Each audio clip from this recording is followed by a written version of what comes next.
반갑습니다. 세상에 가장 허망한 약속이 뭐냐면 나중에 뭘 한다는 거예요. 나중에. 제가 여러분들한테 강의 때 이렇게 말씀드렸어요. 여러분들, 여행은 가슴이 떨릴 때 가야지 다리가 떨릴 때 가면 안 됩니다. 기억나세요? 그런데 대개 한 50에서 60 되신 분들이 이때 여행을 가고 싶어. 말대로 여행을 가고 싶은데 지금 애도 교육도 시켜야 되고 결혼도 시켜야 돼. 그러니까 신부님, 나중에 간다고. 나중에는 없어요. 가려면 언제 가야 돼? 지금 가야 돼. 지금. 금 중에 제일 소중한 금이 황금도 아니고 소금도 아니고 지금이에요. 지금. 여러분들 중에 이런 분들이 있어요. 아, 오늘 정말로 갈비가 먹고 싶다. 내가 아들을 셋을 키워놨는데 큰아들이 사줄래나 둘째 아들이 사줄래나 막내 아들이 사줄래나 이렇게 생각하는 분은 바보 중에 상바보예요. 왜냐하면은 아니 아들이 무당이야? 막 일하다가 엄마가 지금 갈비 먹고 싶어 하네? 오늘 가서 사드려야 되겠다. 이런 자식 있어요? 없어요? 없어요. 지금 갈비 먹고 싶은 거 누구만 알아? 나만 알아. 그러니까 누가 사줘야 돼? 내가 사줘야 돼. 누구 돈으로? 내 돈으로. 네. 여러분들이 행복하시고 싶으면은 뭐를 벌어야 되냐면 거지 근성을 벌여야 돼. 거지 근성. 누가 사주기를 바라는, 누가 나를 행복하게 해주기를 바라는 이 거지 근성을 버려야 돼. 먹고 싶은 거 있으면 누가 사 먹어야 돼? 내가 사 먹어. 행복하고 싶으면 누가 행복하면 돼? 내가 행복하면 돼. 언제? 나중에 말고 언제? 지금. 여러분들 지금 어느 교수님이 한 얘기지만은 아이스크림이 있어. 이 아이스크림이 있는데 너무 더워. 그럼 이거 어떻게 해야 돼? 먹어야 돼. 언제 먹어야 돼? 지금 먹어야 돼. 이거 나중에 먹는다고 놔두면은 이거 녹아서 남아있어요? 안 남아있어요? 저한테 많은 암 환자들이 오죠. 많은 암 환자들이 와서 하소연할 때 이런 얘기를 해요. 신부님, 제가 정말로 이제 60부터 행복하려고 30살서부터 60살까지 돈만 모으고 아무데도 놀러 안 갔다는 거야. 근데 암이 걸려갖고 이제 아무데도 갈 수가 없다는 거야. 억울해 죽겠다는 거야. 차라리 그때 갈 걸. 미국 사람들은요 5개월 일해서 한 달 여행 가는 게 목적이에요. 5개월 열심히 돈 모아. 그건 이번엔 내가 뭐 어딜 간다 그러면 열심히 와서 한 달 휴가 화끈하게 갔다 와요. 또 한 5개월 열심히 모아. 또 한 달 화끈하게 왔다가. 그 사람들 한 30년 동안 살면서 거의 60번 정도의 휴가를 멋있게 갔다 오는 거예요. 근데 우리나라는 30살부터 60살까지 나중에 가려고 한 번도 안 가. 근데 덜커덕 뭐가 걸려? 암이 걸려갖고 이거 뭐 죽을지 살지 이거 모르는 그런 상황에 들어가는 경우가 많다는 거예요. 행복하려고 그러면 언제 행복해야 돼? 지금 행복해야 돼. 지금. 나중에는 기다려주지 않는다는 얘기예요. 그래서 투자를 하고 싶어도 여러분들이 가장 어리석은 투자가 뭐냐면 주식 투자예요. 주식 투자. 여기 지금 주식 투자하는 분들 분명히 계실 거예요. 자, 주식 투자를 할 동안은 돈 써요? 못 써요? 못 써요. 그런데 제가 모 은행의 지점장들 300명한테 강의를 한 적이 있어요. 근데 그분들이 나한테 이렇게 말을 해요. 대개 주식 투자하는 개인의 96%는 평생 하다 보면은 5천에서 1억 정도는 다 손해보고 나간다는 거. 96%가 써보지도 못하고 날리는 거야. 써보지도 못하고. 저는 요즘 필라테스라는 걸 해요. 제가 필라테스를 하는데, 그런데 제가 뭐 관절염이 있으니까 안 쓰는 근육들이 너무 많더라고. 일주일에 2번을 하는데 내 몸이 나한테 그러더라고. 주인님 너무너무 감사하다는 거야. 나한테 왜 이렇게 나한테 잘해주느냐고. 필라테스를 하죠. 그 다음에 내가 영어 공부하죠. 나한테 하는 투자는 아깝지 않아요. 그런데 주식 투자는 써보지도 못하고 날리는 거야. 아니 여러분들 5천만 원을 날린 분들 내가 물어볼게요. 여러분들 그 5천만 원을 갖고 자기한테 투자했어. 자기 신앙에 투자했어. 5천만 원을 가지고 이스라엘 성지순례를 10번을 갔다 왔다고 생각을 한번 해봐요.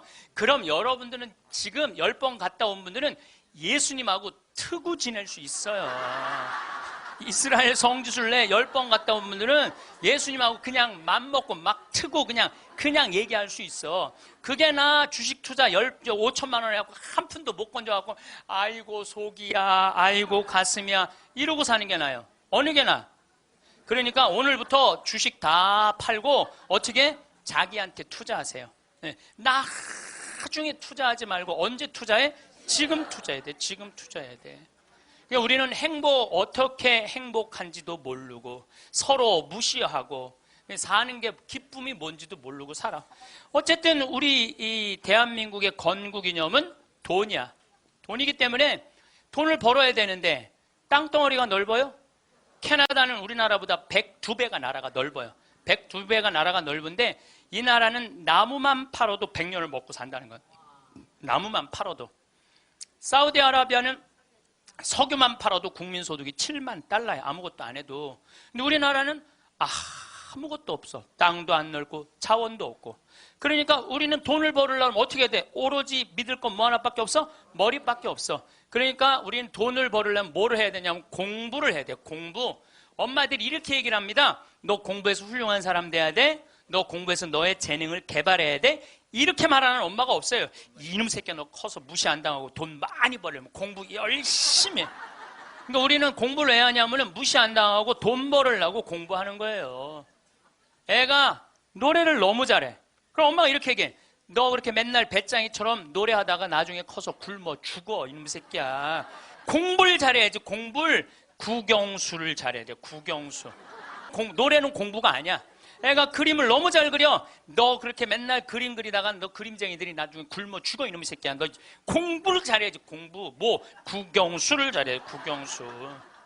애가 공을 너무 잘 차. 너 이렇게 밤새 돌아다니면서 공 차다. 너 커서 굶어 죽어 이놈의 새끼야. 빨리 들어와서 공부를 해. 그래갖고 뭐를 해야 되냐면 국영수를 해야 돼. 그래서 우리나라는요, 학교를 다니면 다닐수록 자기 재능을 죽이는 교육을 하는 거예요. 여러분들 노래 잘하고 공 잘 차고 그림 잘 그리고 물건 잘 만드는 거 제주고 공부 중에 공부예요. 근데 우리는 그걸 공부라 생각 안 해. 오로지 공부는 뭔 줄만 알아? 국영수만 공부를 알고 있어. 국영수만. 전인지 선수 알죠? 전인지 선수 골프 선수예요. 키가 175cm에 나보다 10cm가 더 커요. 나는 원래 167cm였는데 줄었어. 2cm가 줄었어. 나보다 어쨌든 10cm가 더 커요. 지금 현실적으로는. 그런데 이 전인지 선수가 US 오픈, 일본 오픈, 한국 오픈, 또 한국에서는 5승을 했어요. 그래갖고 21살짜리가 벌은 돈이 20억이 넘어요. 한 해만.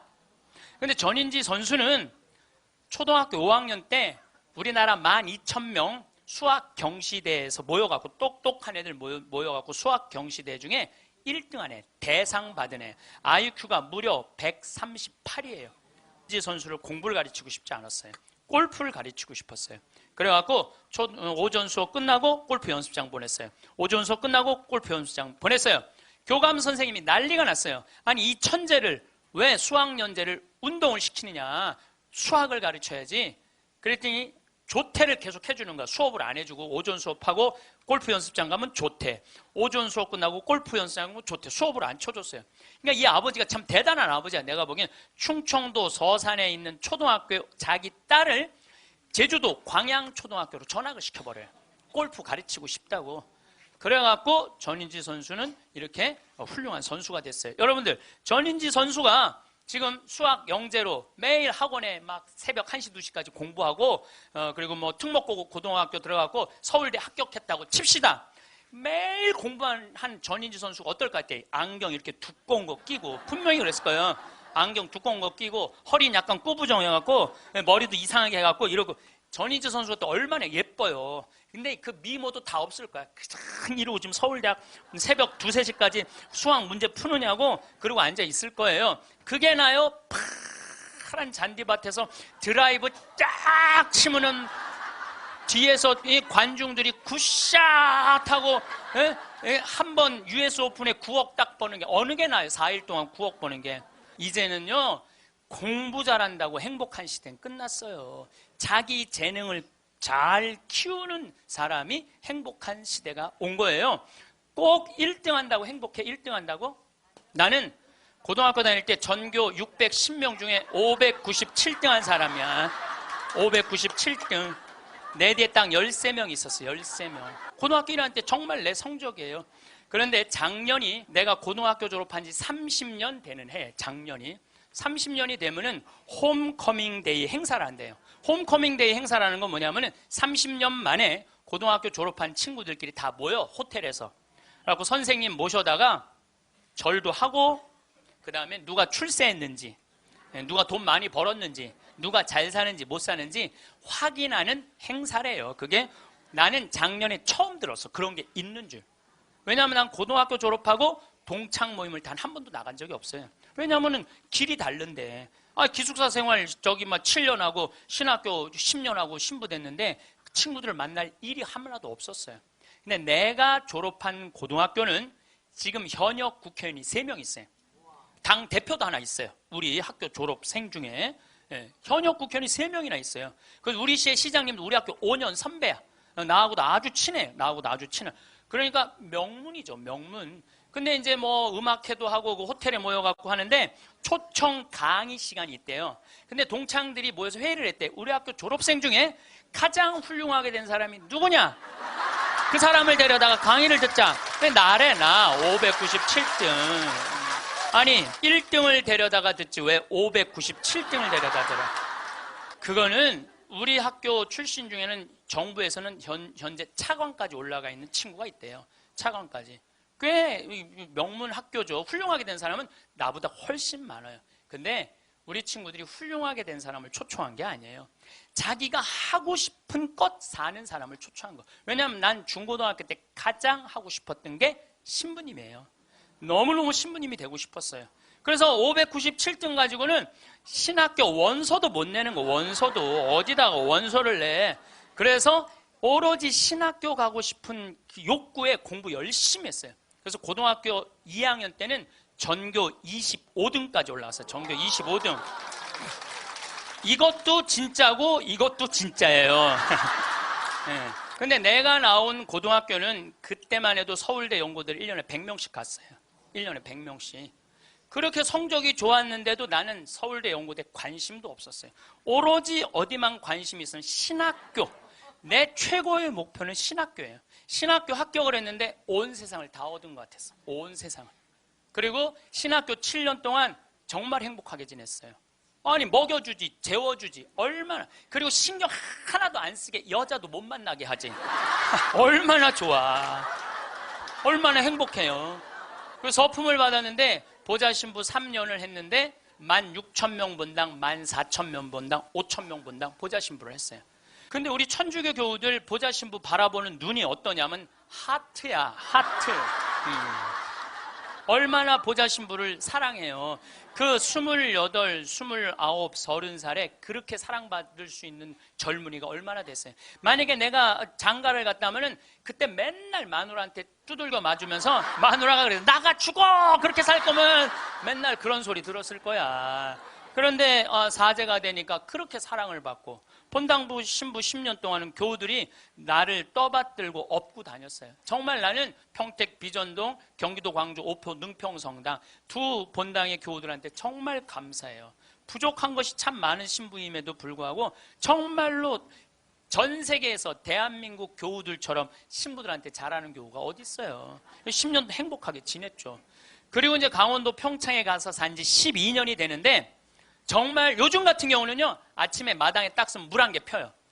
밤낮 기온차가 있을 때 물 한 개가, 여러분들 물 한 개 피는 거 어떤 거 모르죠? 쫙 피어올라요. 그냥 눈에 보여요. 그리고 단풍이 쫙 있지. 마당에 생태마을 마당에 딱 앉아서 강을 내려다보면 근심 걱정이 하나도, 걱정할 게 뭐 있어? 마누라가 있어, 자식이 있어. 근심 걱정이 하나도. 얼마나 행복해. 그러니까 친구들이, 동창들이 와서 나한테 와서 보는 거, 야, 너 정말로 행복해 보인다. 왜냐하면 하고 싶은 일을 하니까. 하고 싶은 일을 하니까 행복한 거예요. 1등이 행복한 게 아니에요, 여러분들. 정말 행복한 거는요, 꼴등도 행복한 나라가 행복한 거예요. 1등이 행복한 나라는 행복한 나라가 아니에요. 평창에 와서 살면요, 갑부예요. 우리 땅 좋은 거 하나에 15만이 한 평에. 그러면 한 300평 사봐야 한 4,500만 원, 5천만 원이에요. 그리고 집 기가 막히게 잘 지으면요, 한 1억 5천이면 정말 이 서울의 어떤 집보다 멋있게 질 수 있어. 그래봤자 2억이야, 2억. 그리고 7억이 현찰로 남으면요, 평창에서 10% 살 수 있어요. 근데 우리는요 1등에만 목을 매기 때문에 내려앉는 걸 할 줄 모르는 거예요. 내려앉는 걸 할 줄 모르는 거예요. 여기 있는 분들도 가만히 있어요. 난 망했어. 그리고 가만히 정신 차려보면 그래도 건질 게 많거든. 그런 거 정리해갖고 평창에 오면 다 되는 건데 여기서 살라고 그러니까 힘든 거예요. 여기서 살라고 그러니까. 그러니까 1등병을 고쳐야 돼요. 1등병을. 자기가 하고 싶은 거 하고 사는 게 제일 좋은 거예요. 우리 집에 조카가 하나 있는데 3년 전에 내가 잠비아를 데리고 갔다가 얘가 말라리아에 걸렸어요. 그래갖고 여러분 1년에 말라리아로 걸려 죽는 숫자가 얼마냐면 300만 명이에요. 300만 명. 예. 근데 처음에는 말라리아인지 모르고 독감인 줄 알고 계속 수원에 있는 병원에 있었어. 근데 보니까 이게 치료가 안 되는 거야. 점점 백혈구 수치가 올라가는 거야. 죽기 직전까지 올라간 거야. 너무너무 놀라갖고 내가 여기 서울 국립의료원에 입원을 시켜놓고 마침 서울대병원에 내가 강의를 나가니까 전화해갖고 최고로 좋은 감염내과 의사 찾아서 우리 조카 좀 내가 조카 하나 잡게 생긴 거 아니에요. 지금 아프리카 데리고 가서 조카 좀 살려. 그리고 내가 그날 내 평생에 그렇게 간절하게 기도한 적이 없어. 하느님 우리 조카만 살려주면 내가 열심히 살겠습니다. 딴 생각 안 하고 내가 열심히 기도했어요. 조카가 살아났어요. 기적같이 살아났어요. 정말 죽으려고 그러는 애가 살아났어요. 근데 얘가 그 말라리아 걸리기 전에는 화학과를 다녔어요. 근데 별로 행복해 보이지 않더라고. 애가 화학과를 다녔던 애가. 근데 말라리아 치료되고 난 다음에 학교를 때려쳤어요. 얘가 어렸을 때 성우를 하고 싶어 했어요. 그래서 뭐 바이올린도 배우고 피아노도 배우는 아이예요 원래는. 근데 화학과를 간 거야. 바이올린하고 피아노 배우는 애가, 성우하고 싶은 애가 화학과를 가니 얼마나 한심해요. 그랬더니 나한테 그러는 거야. 삼촌 내가 학교 때려쳤어. 그래서 왜? 그랬더니 내가 죽음 직전까지 가보니까 내가 좋아하는 걸 하다가 죽는 게 자기가 옳게 사는 거라는 생각이 들더래요. 그래서 얘가 공부를 해갖고 뮤지컬 학과를 들어갔어요. 뮤지컬 학과를 들어가고 아니 가자마자 장학금을 받고 다니는 거야. 화학과 다닐 땐 장학금 하나도 받지 못했던 애가 자기가 좋아하는 걸 하면은 되는 거예요. 뭐 청음은 만점이래요. 이번 축일 때 얘가 우리 생태마을에 와갖고 저 삼촌 때문에 내가 인생이 바뀌었다 그러면서 노래를 하는데요. 정말로 웬만한 기성 그 뮤지컬 가수보다도 정말 잘한다고는 좀 문제가 있겠지만 절대 노래를 기가 막히게 잘하더라고. 얘가 노래를 얼마나 잘하는지 얘가 나하고 목소리가 똑같아. 내가 심장이 떨리더라고. 심장이. 그런데 아버지인 우리 둘째 형이 나한테 하는 얘기가 지금 쟤는 대한민국에서 제일 행복한 애라고. 자기가 하고 싶은 걸 하니까. 그래서 내가 그 아이를 볼 때마다 너무 기특해갖고 이번 주 토요일 날도 노트라담 드 파리라는 뮤지컬을 내가 끊어줬어요. 최고 좋은 좌석에 너 가서 보라고. 그러니까 애가 자기가 하고 싶은 걸 하니까 박수를 쳐주고 싶은 거야. 여러분들도 정말 자녀들을 사랑한다면 여러분들이 좋아하는 국영수를 가르치지 말고 자녀가 좋아하는 걸 찾아줘야 돼요. 그래서 우리는 1등을 해갖고 어딜 들어가야 돼? 서울대학을 들어가야 돼. 이게 행복 공식이야. 돈을 벌으려면은 공부를 잘해야 되고 공부를 잘해서 1등을 하고 1등을 해갖고 서울대학을 들어가야 돼. 근데 여러분들 우리나라 자살률 최고 높은 학교가 어딘 줄 아세요? 카이스트예요. 카이스트. 공부 잘한다고 행복한 거 아니에요. 하고 싶은 일을 하는 게 행복한 거예요. 서울대학을 들어가야지 행복하고 인생에 성공했다는 이 대한민국 사람들의 머리를 뜯어 고쳐야 된다는 거예요.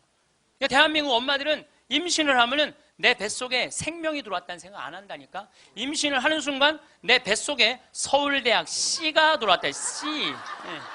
이 사람으로 안 보여. C로 보여. C로.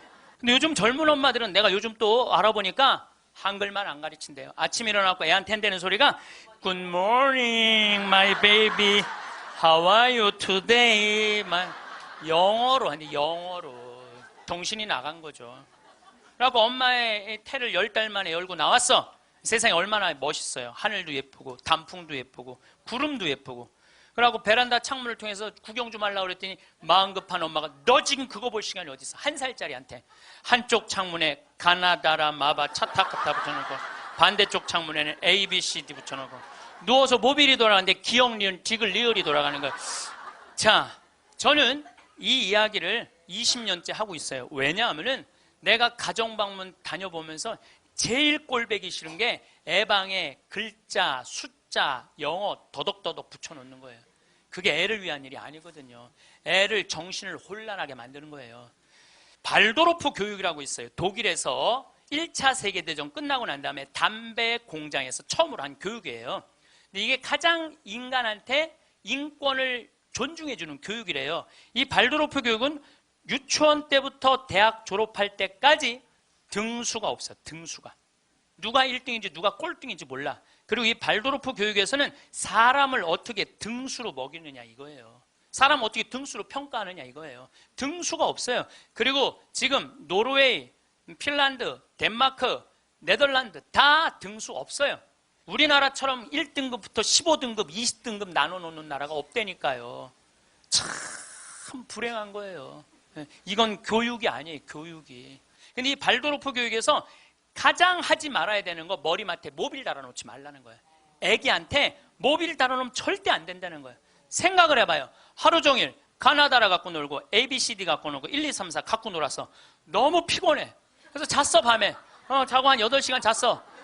오늘 하루를 개운하게 시작해볼까? 눈을 딱 떴는데 기역, 니은, 디귿, 리을이 돌아가. 이게 애들한테 보통 스트레스가 아니라는 거예요. 그런 애들이 커서 다 치약 한 통을 다 짜서 동료 병사들을 먹이는 거예요. 그런 애들이. 그러니까 우리나라 애들은요, 어렸을 때부터 너무 스트레스를 받아갖고 중학교 2학년만 되면 폭발하는 거예요. 그래서 중2병이 나오는 거예요. 부모가 너무너무 괴롭혀갖고. 작년에 부산에서 한 초등학교가 선생님이 2학년인데 22명이 한 반인데 다음 중간고사 볼 때 만점 받는 애부터 밥 먹인다고. 그래서 국어, 수학을 중간고사에 봤대요. 근데 4명이 22명 중에 4명이 만점을 받았대. 4명한테 그랬대. 니네들 만점 받았으니까 밥 먼저 먹으라고. 그리고 18명한테 니네 시험 못 봤으니까 밥 나중에 먹으라고. 그러고. 급식을 성적순으로 한 거죠. 애들한테 갑질 가르치는 거예요. 너 공부 잘하니까 뭐도 먼저 먹어도 돼? 밥도 먼저 먹어. 어렸을 때부터 공부를 잘하면 특권을 누리게 가르치는 거예요. 그래서 갑질이 나오는 거예요. 그래서 어렸을 때 공부 잘하면 밥도 먼저 먹어도 돼. 그러니까 얘네들은 항상 먼저 먹었어. 뭐든지. 그러니까 나중에 무슨 판사, 검사, 국회의원, 장관 돼도 항상 먼저 먹어도 돼. 돈도 먼저 먹어. 뭐든지 먼저 먹어. 남들보다 먼저 먹어. 돈도. 근데 항상 평생을 먼저 먹어갖고 먹었는지 기억도 안 나는 거예요. 이게 우리나라 교육에서 잘못된 거예요. 만약에 선생님이 이렇게 교육했다면 얼마나 좋을까요? 18명한테 니네들 시험 못 봤으니까 먼저 밥 먹고 기운 내서 공부 열심히 해. 그리고 4명한테 니네들 양보하면 쟤네들한테 좋을 것 같아. 이랬다면 이 교실 안이 훨씬 화기애애했을 거예요. 만점 맞는 애 먼저 먹으라고 18명 나중에 먹는 애들 시험도 못 봤는데 밥도 나중에 먹으래. 기분 좋을 것 같아요? 나쁠 것 같아요? 기분 나쁘죠. 학교 다니면서 기분 나쁜 거죠. 근데 얘네들은 또 집에서는 독상을 차지할 수 있어. 집에서만은. 그래갖고 집에서 엄마한테 성적 주고 행복하게 밥을 먼저 먹었어. 집에서는. 근데 문제는 엄마예요. 행복하게 밥 먹는 애 한번 쳐다보고 성적표 한번 쳐다보고 행복하게 밥 먹는 애 한번 쳐다보고 성적표 쳐다보다가 해서는 안 될 말을 해요. 야 이놈의 새끼야, 이 성적 받고 밥이 목구멍으로 넘어가냐.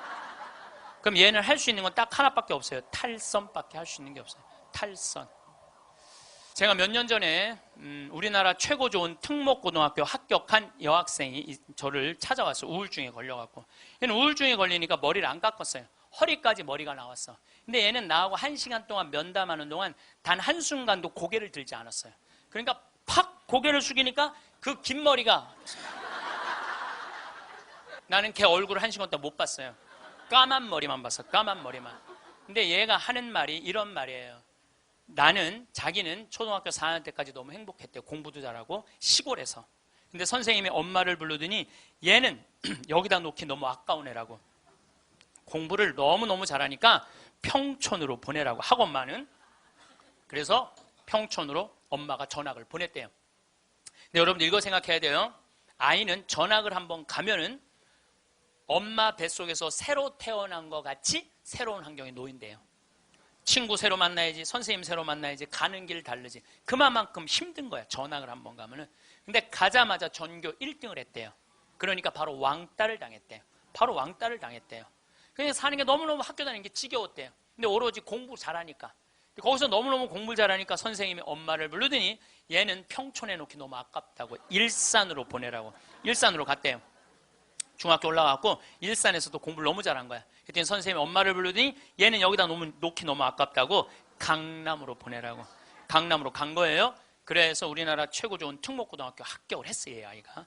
합격을 했는데 우리는 특목고등학교 3월 달에 들어가는 게 아니고 우리 일반 고등학교는 3월에 가잖아요. 특목고등학교 1월 달에 기숙사에 들어간대요.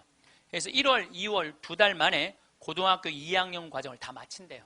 워낙 똑똑한 애들이니까. 그러니까 걔네들이 다 예일대, 하버드대, 서울대 2학년 때 다 가는 거예요. 3학년 때까지 안 가. 2학년 때 다 가는 거야. 선행학습 하니까. 근데 첫날 공부를 하고 저녁에 양치를 하려고 그랬는데 치약을 안 갖고 왔더래. 그래갖고 한 방이 6명이 있었는데 5명한테 치약을 빌려달라고 그랬더니 치약을 빌려주는 애가 한 명도 없더래요. 안 빌려주더래. 왜 안 빌려줘요? 만약에 내가 치약을 빌려줘갖고 얘가 양치를 잘해갖고 다음날 건강하게 일어나고 공부를 열심히 하면 되겠어요? 안 되겠어요? 내 경쟁자가. 얘네들은 경쟁자로 보이는 거예요. 친구로 동료로 안 보이는 거예요. 그래갖고 뭐를 해야 돼? 1등을 해야 돼. 그래갖고 뭘 해야 돼? 출세를 해야 돼. 협동, 이해, 양보, 배려 이런 거 안 배워요. 이런 거 안 배워요. 경쟁, 1등, 출세, 돈 이걸 배우는 거예요. 얘가 생각을 해보니까 그때 우울증이 온 거예요. 이게 뭐냐. 근데 걔가 나한테 정말로 울부짖으면서 한 얘기가 있어요. 신부님, 나는 내 인생을 돌아봐서 16년 동안 즐거웠던 추억이 하나도 없어요. 공부한 거 외에는 생각나는 게 하나도 없다는 거예요. 토요일 날 일요일 학원만 다녔지 어디 놀러 가봤던 적도 없다는 거예요. 그러니까 추억이 하나도 없는 애들이 특목고 가는 거예요. 그리고 그중에 진짜 4당 오락 4시간 자면은 합격, 5시간 자면은 떨어져. 그러니까 4시간밖에 안 자고 공부만 하는 애들이 서울대학 가는 거예요. 그중에 정말 도서관에서 머리통이 터져라 공부하는 애들이 사법고시, 행정고시 보는 거예요. 그리고 그중에 진짜 똑똑하고 출세 욕구 있는 애들이 국회의원이 돼갖고 지금 대한민국을 통치하고 있는 거예요. 대한민국 모든 사람들이 만들어낸 거예요. 대한민국 국회는 대한민국 교육의 결정체예요. 만약에 대한민국 교육이 협동하고 이해하고 양보하고 배려하는 걸로 가르쳤다면 우리나라 국회의원들 항상 서로 여야가 합의 보고 협동하고 양보하고 그렇게 나갔을 거야. 근데 초등학교 때부터 그렇게 배운 적이 없어. 경쟁하고 1등하고 출세하고 자기 잘난 것만 배웠어. 핀란드 유치원하고 우리나라 유치원하고 자전거를 한 대 갖다 놓고 어린이집 놀이터에 이 자전거를 갖고 정말로 얘네들이 잘 노나 실험을 했어요. 근데 핀란드에는 20명이 있는데 한 명이 막 타고 노는데 다른 애가 아무도 안 건드려. 그래서 얘는 또 타고 놀더니 제자리에 갖다 놔. 다음 애가 또 타고 놀아. 그 다음 애가 또 타고 놀아. 그래갖고 20명이 1시간 내에 다 타고 놀았대요. 그런데 우리나라에는 딱 20명이 그 자전거, 새 자전거를 보더니 20명이 매달려갖고 네가 먼저 타내냐 내가 먼저 타내냐 싸워갖고 1시간 동안 한 명도 못 탔다는 거예요. 자, 여러분들 이게 EBS에서 5년 전에 한 실험이에요. 똑같은 자전거를 놓고 핀란드 애들은 다 타고 놀았는데 똑같은 자전거를 놓고 우리나라 애들은 한 명도 못 탔어요. 우리나라엔 지금 먹을 재산이 너무너무 많아. 나눌 게 너무너무 많아. 그런데 아무도 못 가죠. 너도 못 갔고 나도 못 갔고 하늘에서 붕 떠 있어. 천국은 나누느냐 나누지 않느냐로 결정돼요. 천국과 지옥은.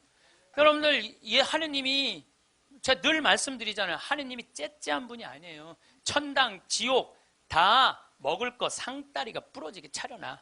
너무 많이 차려놓으니까 상이 너무 커. 그러니까 젓가락이 저기까지 먹어야 되니까 우리 팔 2배만 해. 전부 다 젓가락에.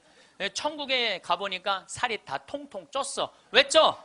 이걸 찝어갖고 저쪽에 있는 애한테 너도 한번 먹어봐. 너도 한번 먹어봐. 너도 한번 먹어. 서로 먹여주는데 지옥은 자기 팔보다 2배 긴 젓가락을 쥐고 저만 먹으려고. 이 자전거하고 이거하고 똑같은 거예요. 우리나라도 지금 똑같아요. 우리나라 정말 돈이 많은 나라인데 다 여유가 생겼는데 아직도 자기 입에만 집어넣으려고 그러는 거예요. 그러니까 협동, 이해, 양보, 배려가요. 미래 세계는 성공할 수 있는 길이에요. 경쟁, 1등, 출세가 성공의 길이 아니에요. 빌 게이츠가 며칠 전에 얘기했잖아요. 미래 세계는 나누는 나라가 경쟁이 있는 나라라고. 제가 1년에 도로를 9만 킬로를 다녀요. 내 차로 9만 킬로. 택시 기사들이 1년에 얼마를 뛰느냐 하면 4만 5천 킬로를 뛰어요. 근데 나는 9만 킬로를, 나는 택시를 했어도 택시 기사들보다 2배 돈을 더 벌었을 거야. 9만 킬로를 뛰니까. 그러니까 하루 중에 보통 도로에서 6시간 정도 있어요. 근데 매일 그렇게 있어요. 그러니까 도로에서 벌어지는 일은 세상 어느 누구보다도 내가 많이 알아요. 오늘도 영동고속도로로 나왔는데 영동고속도로가 4차선이야. 4차선이면은 1차선은 추월 차선이에요. 추월 차선.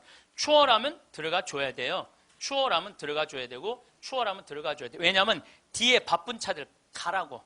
내가 이탈리아를 가보니까 이탈리아는요 1차선이 보통 130에서 140으로 달려요. 추월하는 차들이니까 쫙쫙. 그리고 만약에 100km로 달리는 차들이 있으면은 막 뒤에서 상향등을 막 켜요. 비키라고. 그러면은 막 달리다가도 뒤에서 막 상향등을 켜잖아요. 내가 지금 천천히 가나 바로 빠져줘요. 내가 그걸 보고 내가 촌놈 유럽 여행기 그 책에도 썼지만은 너무 신기한 거야.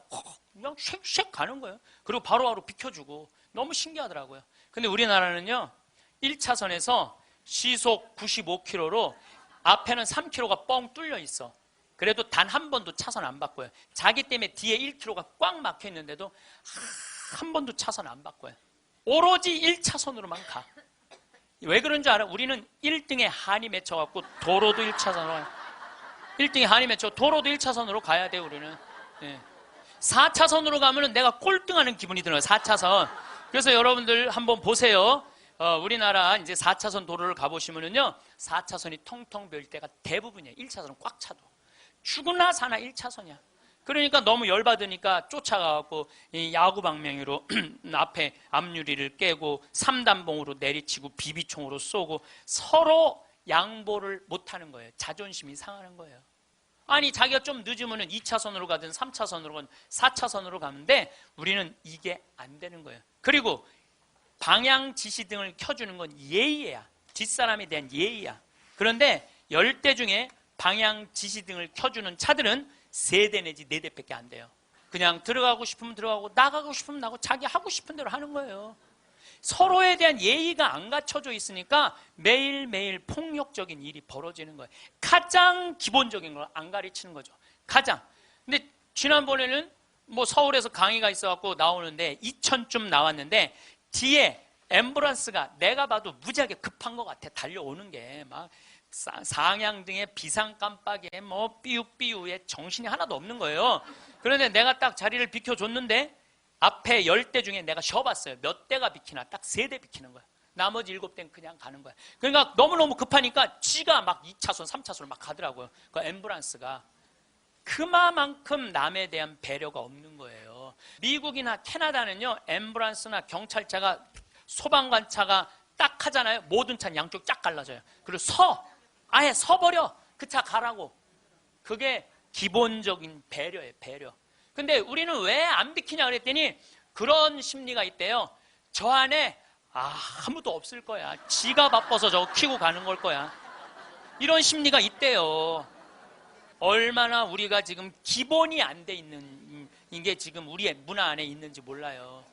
지난 1월 달에 제가 괌에 강의를 갔어요. 괌에 강의를 갔는데 저녁에 나하고 같이 간 신부님이 시내 구경 나가자고 그래서 나갔어요. 근데 건널목을 건너려고 그랬는데 2걸음을 걷는데 빨간불이 딱 켜졌어. 어떻게 뒤로 딱 물러났죠. 뒤로 물러났더니 그 앞에 있는 차가 나보고 웃으면서 가라는 거예요. 네가 가던 길이니까 가라는 거야. 뒷차들이 쫙 서 있는데 나는 빨간불이고 자기는 파란불인데 나보고 가라는 거야. 항상 선진국에 가보면은요 누가 우선이냐면 사람이 우선이에요. 사람이 건너겠다면 차는 자기가 파란불이라도 서요. 그리고 신호 없는 데는 당연히 자기가 알아서 서요. 내가 또 보고 배운 게 많으니까 난 기사가 있으니까 보통 70 먹은 아줌마가 길을 건너려고 그러면 뒤로 돌아다 보잖아. 2차선에서 2개 차선 여기 막 이면도로 주택가에. 그럼 내가 그래요. 저분 길 건너려고 그런다. 서라. 1년 동안 그냥 가는 거예요. 핸대는 소리가 차 조심해야지 왜 내가 조심하느냐고. 그러니까 사람이 차 조심을 해야 돼. 차가 사람을 조심해야 되는데 우리는 사람이 차를 조심해야 돼. 하도 내가 잔소리하니까 요즘 서요.